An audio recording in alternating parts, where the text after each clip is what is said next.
Donc ADOS, Ardèche Drôme, Ourossogui, Sénégal. Donc c'est une association qui est basée à Bourg-les-Valences, dans la Drôme, et à Matam, dans la région de Matam, donc au Sénégal, à la frontière de Mauritanie. Ah, vous êtes spécifique Sénégal. Spécifique Sénégal. Alors, ça fait longtemps que vous travaillez donc sur ce pays. Combien de temps Alors, ça fait 30 ans maintenant, un peu plus de 30 ans, qu'on intervient dans la même région de Matam, sur des projets liés essentiellement dans le secteur de l'eau et de l'assainissement. Alors là, sur ce projet spécifique dont on va parler, comment ça s'est passé? C'est les collectivités qui vous font des demandes? C'est vous qui avez identifié besoin? Comment ça se passe? Alors voilà, il y a deux aspects. Nous, on intervient dans le cadre de la coopération décentralisée, justement, donc en mettant en œuvre des projets des collectivités du Nord, enfin, Drôme-Ardèche et de la région de Matam.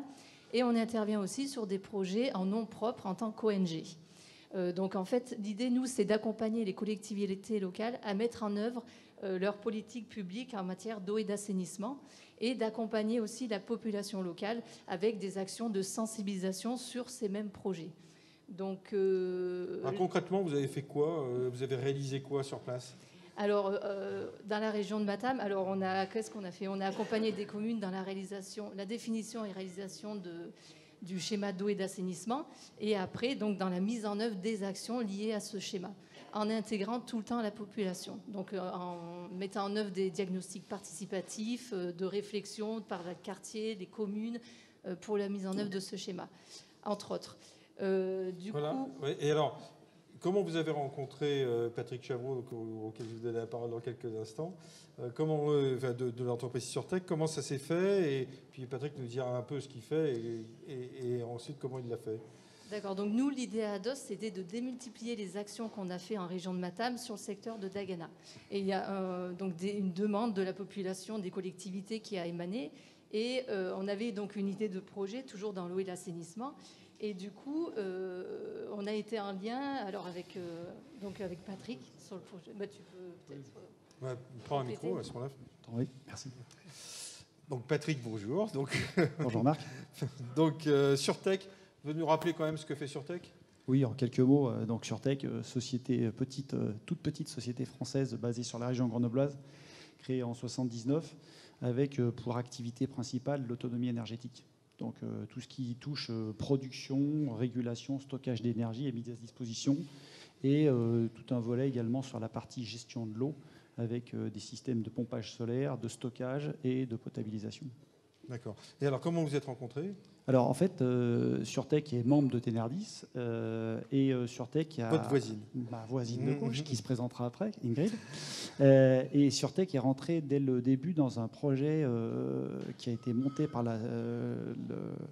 l'Association internationale de la solidarité, qui est sur le Grand Genève, qui est représentée aujourd'hui par Marion, qui ont lancé donc un projet qui s'appelle Coexist, qui est une plateforme pour mettre en relation des entreprises et des ONG, pour justement avoir cet aspect démultiplicateur du savoir-faire, on va dire plutôt théorique, ou du niveau dimensionnement et fourniture de produits des entreprises, et l'aspect, on va dire, contact en local et collecte des besoins locaux des populations locales pour des besoins de ce type-là. Voilà. Donc l'objectif, c'est de faire travailler tous ces gens-là ensemble. Quoi. Et alors, si je peux poser une question, donc là aussi, c'est l'ONG qui a été votre donneur d'ordre, si je comprends bien. Oui.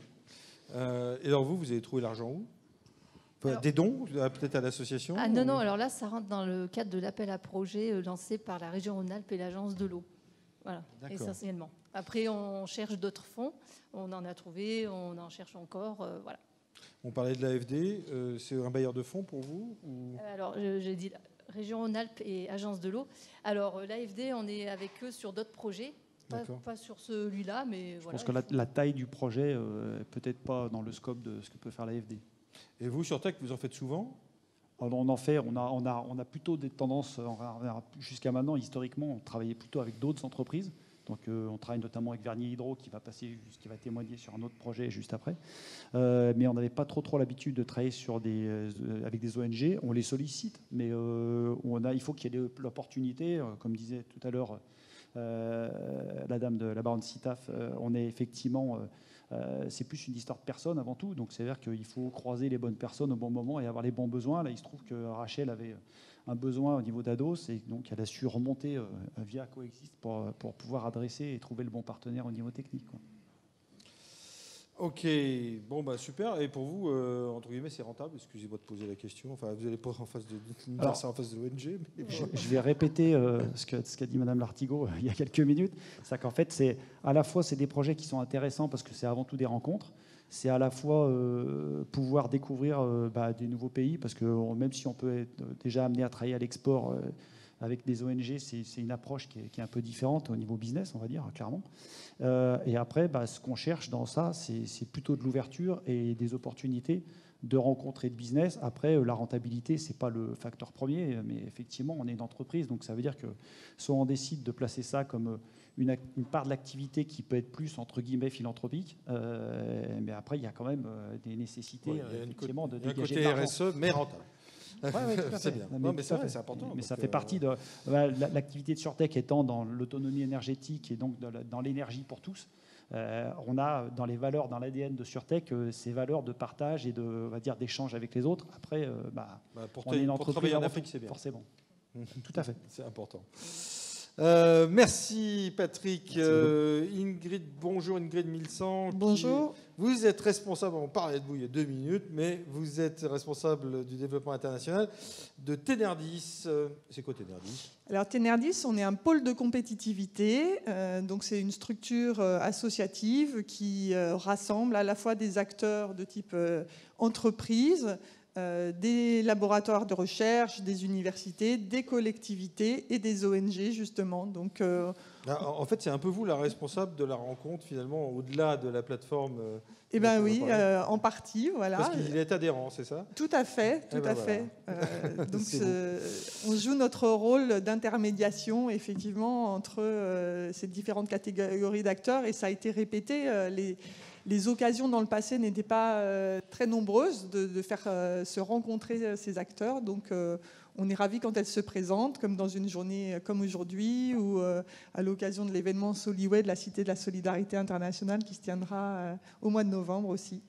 Elle parlera tout à l'heure, donc elle pourra effectivement s'exprimer sur son événement. Alors, vous avez gagné un appel d'offres européen, c'est ça? Un appel à projet européen, tout à fait. Je vais absolument l'appeler appel d'offres. Non, alors c'est pas commercial. On a répondu à un appel à projet de la Commission européenne qui s'adressait justement à des structures de type cluster, comme on traduit en anglais les pôles de compétitivité. Et Tenerdis est donc leader d'un consortium associant 4 clusters au total. On travaille avec des clusters belges, espagnols et italiens. Et on a remporté ce projet qui vise à accompagner nos PME à l'international sur 3 pays cibles, la Tunisie, le Maroc et le Sénégal.